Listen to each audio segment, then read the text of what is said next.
binationaux qu'il représente, puisqu'il est président des élus binationaux, pourrait apporter un concours très intéressant à la République française, puisqu'ils sont déjà membres. Mais je voudrais simplement dire une chose qui est très importante pour moi et que j'insuffle à Stéphane Totuy, c'est la francophonie.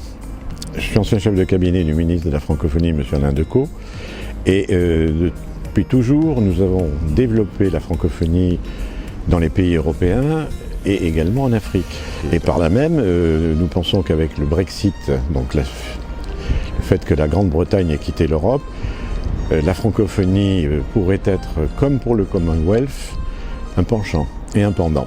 L'endroit où nous sommes aujourd'hui, c'est une chasse qui s'appelle la Ronde, dont le président est Michel Bellet, qui a passé la main à M. Bruno, maintenant, qui est le nouveau président. Et c'est une chasse qui est très intéressante, car elle a un biotope très varié, avec des bois, des forêts, des plaines, des maïs, des cultures et autres, etc.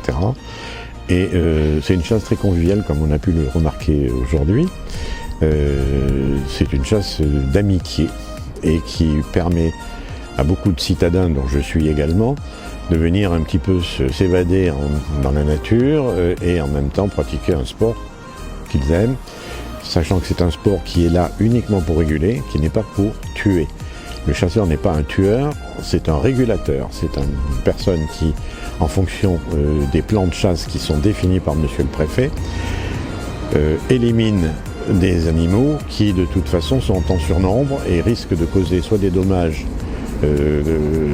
dans les habitations et dans les cultures, énormes d'ailleurs, qui obligent les chasseurs à payer des dégâts de gibier qui sont extraordinaires et que seuls les chasseurs supportent. Voilà.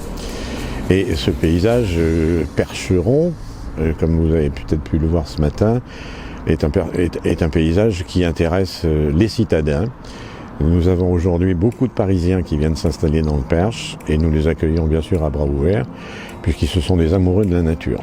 Nous appelons tous les Français et Françaises à soutenir la candidature de M. Stéphane Totuy. Nous appelons également les maires et élus à le soutenir également car il représente une partie de la société qui est très importante pour l'équilibre humain de notre pays et qui permettra dans les prochains mois, prochaines années, etc.